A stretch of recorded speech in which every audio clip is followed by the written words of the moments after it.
各位早晨，行政長官咧會先向大家發言，之後會剔大家嘅提問嘅。提問嘅時候咧，就每位不多於2題嘅問題。先請行政長官。大家早上好。聽日咧係我會出發去北京咧係述職。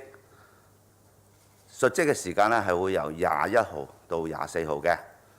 我係會喺下晝聽日出發，而24號咧相信都係喺下晝會翻嚟香港嘅。我會將香港嘅而家嘅情況咧，係向領導人詳細去報告，包括我哋社會嘅現在嘅經濟狀況我哋嘅政治環境以及我哋喺管控疫情方面嘅實際情況等等咧，都會係向領導人去報告嘅。正式嘅安排咧，當然係要由中央去作出安排，有詳細嘅細節咧係會同大家公佈嘅。另外咧就係喺社交距離措施方面咧，今日嘅下晝咧，醫衞局咧係將會進一步去向大家宣布，有一部分嘅社交距離措施咧，我哋都會係放寬嘅。其中嘅考慮咧就係我哋仍然要係有序喺風險管控之下咧，去逐步開放嘅。我哋睇到咧，醫療體系咧係承受緊壓力嘅。包括咧我哋而家住院嘅人數咧係涉及因為新冠疫情咧係上到去4000幾人㗎啦。喺我哋推出0+3嘅時候咧，當時嘅數字咧只係1000多人嘅啫。雖然醫管局已經做咗一系列優化嘅措施，但係醫管局嘅同事咧都係面對緊壓力嘅。而且咧大家都知道喺流感亦都喺冬季開始逐漸咧係會令到好多人都受到呢方面嘅影響，所以喺醫療體系方面嘅壓力咧我係要關注嘅。亦都因此咧，係必須係有序睇住個風險咧，亦都逐步去開放。咁主要嘅開放嘅一啲措施咧，係包括譬如我哋喺飲宴嘅人數上限等等，細節咧下晝咧就由醫衞局向大家公佈。我哋睇到咧係自從我哋放寬咗不斷嘅疫情管控措施咧，社會的確咧係好有活力同埋好有動力，包括咧喺星期日嘅單車節，以及我哋睇到咧市面上邊好多嘅活動咧都開始咧係好活躍㗎啦。咁市民咧都開心咗嘅。咁我亦都會如實咧係向領導人報告香港嘅實況嘅，亦都會向領導人報告香港咧係最關切嘅地方等等嘅嚇。多謝各位。跟住落嚟係提問時間啦，咁請記者一陣間用我哋俾你嘅咪發問，每位提問不多於2題，同埋先講講你嚟自邊個傳媒機構嘅。第一位提問就左手邊中間嗰排嘅第一位男記者。你好，鳳凰衛視記者。特首想問下你去北京述職嘅時候，會唔會同中央爭取即係恢復香港同內地嘅免檢疫通關啦？農曆新年前會唔會有好消息？依家有冇為一啲重開口岸做緊準備？另外都想問翻下之前釋法嘅問題，人大釋法嘅問題。雖然案件推遲到出年嘅9月，但係有報道就話中央可能考慮唔釋法，有冇呢種可能性呢？另一種講法係話可能釋法，中央釋法嘅範圍可能會超出你提請嘅一啲建議，你自己點睇呢？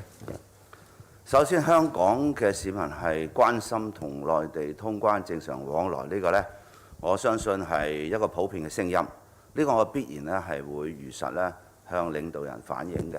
但係我相信中央呢亦都非常了解香港嘅實際情況，而喺香港市民長期希望同內地有正常嘅通關交往呢，我相信中央亦都好了解嘅。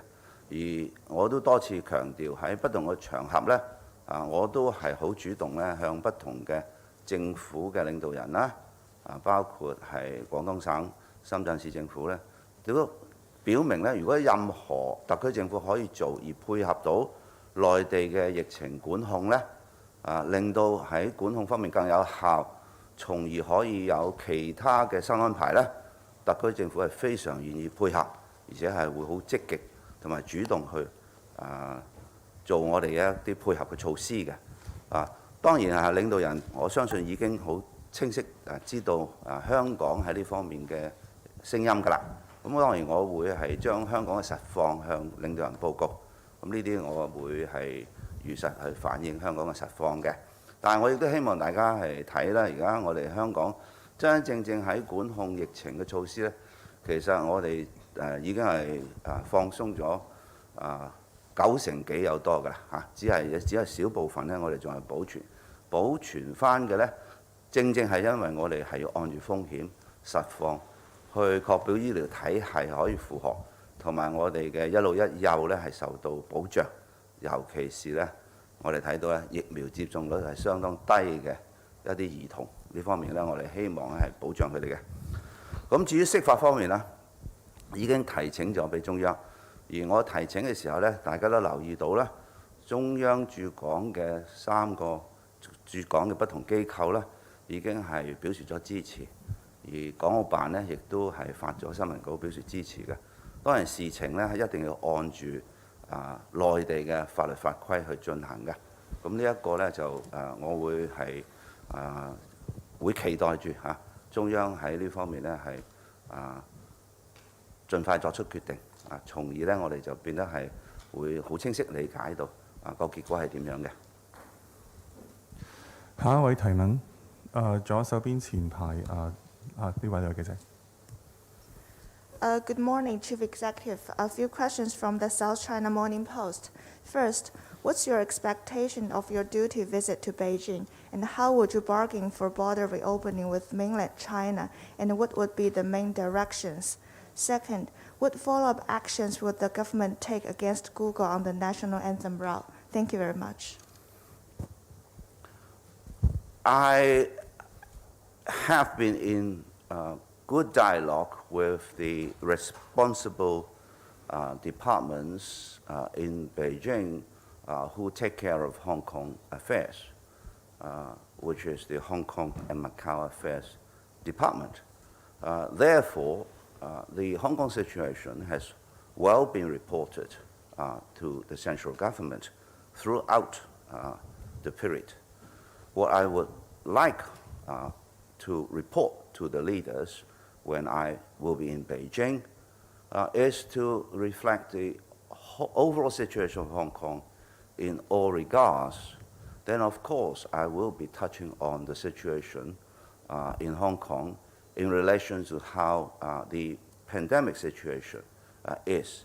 And will also be explaining what I have done in the period on the one hand, controlling COVID, and at the same time, maintaining the economy to run so that it will be allowed to be strengthened.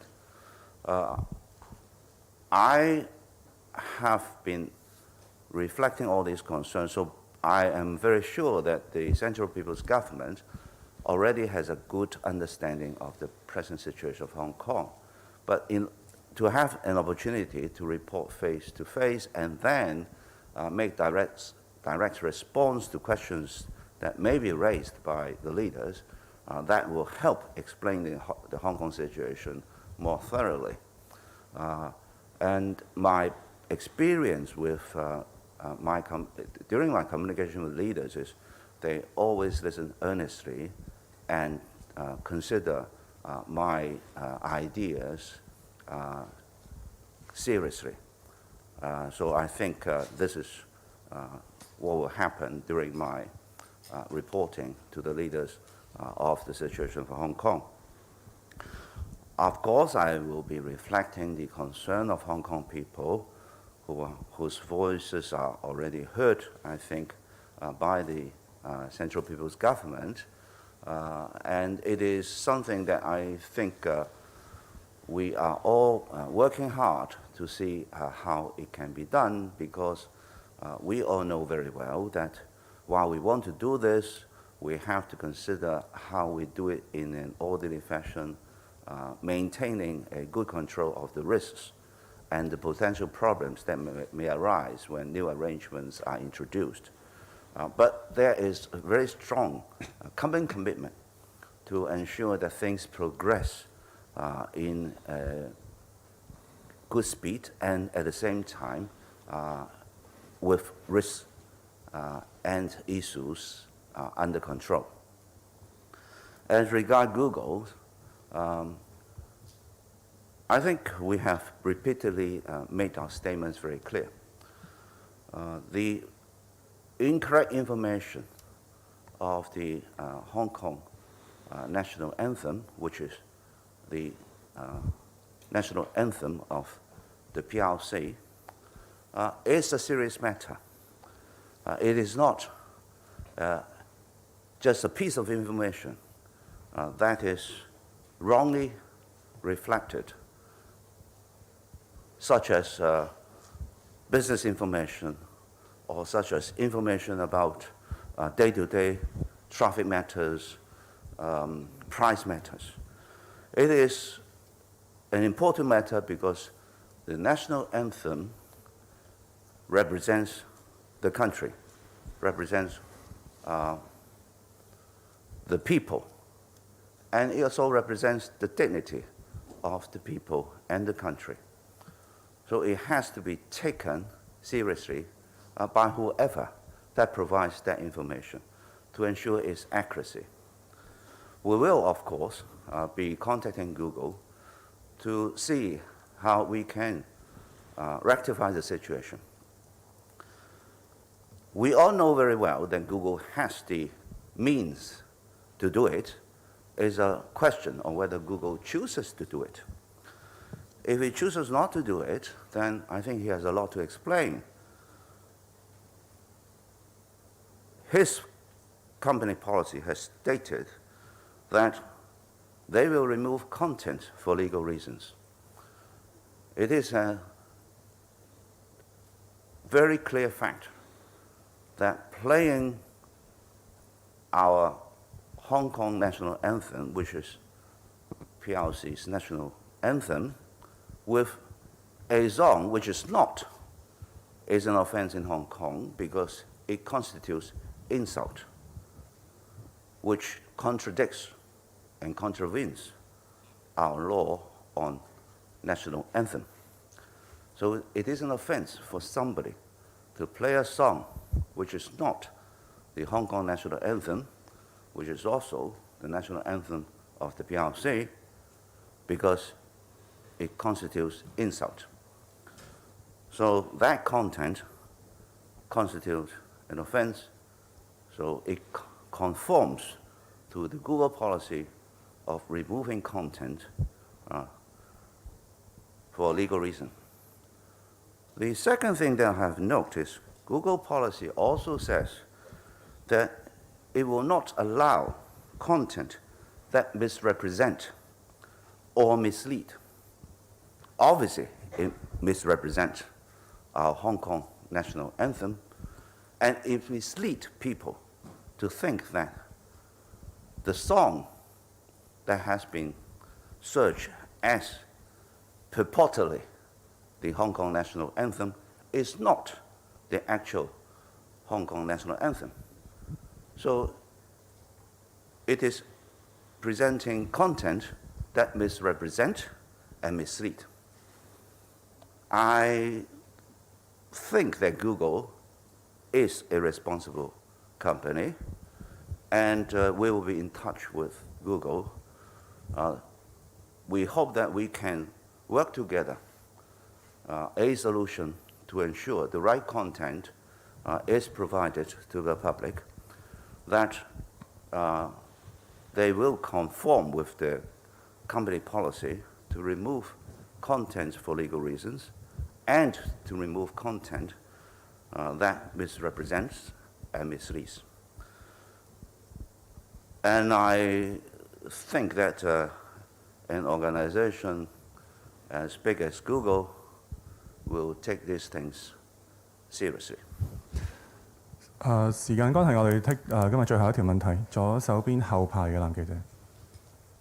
係 Cable 㗎，係想問下咧，烏克蘭國防部前日就喺 Twitter 上面upload 咗條片去多謝唔同地方嘅支持啦。咁入面就出現疑似係反修例期間嘅黑白香港區旗，咁政府會點處理呢？另外想問一問眾籌規管活動，咁有議員就覺得捐款人唔知道目的嘅話，就會有刑責嘅話，會唔會話太嚴謹呢？因為本身都有國安法同埋洗黑錢罪，咁係咪有需要眾籌規管呢？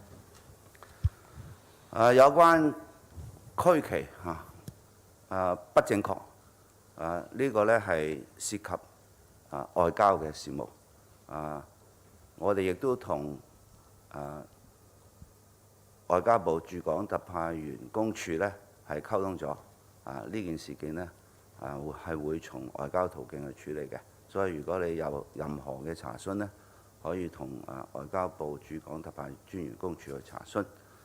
另外呢，就有關於眾籌我哋嘅諮詢一系列嘅問題，正係我哋諮詢裏邊呢，希望聽意見，從而呢係找出一個最適合嘅方法去處理嘅。事實上呢，喺網上邊去籌集資金喺香港現有法律呢係會好多空洞嘅地方，所以我哋必須要呢係就住呢啲空洞嘅地方呢係去有力咁有翻一個管制嘅方法嘅。多謝大家。記者會嚟到呢度，多謝大家。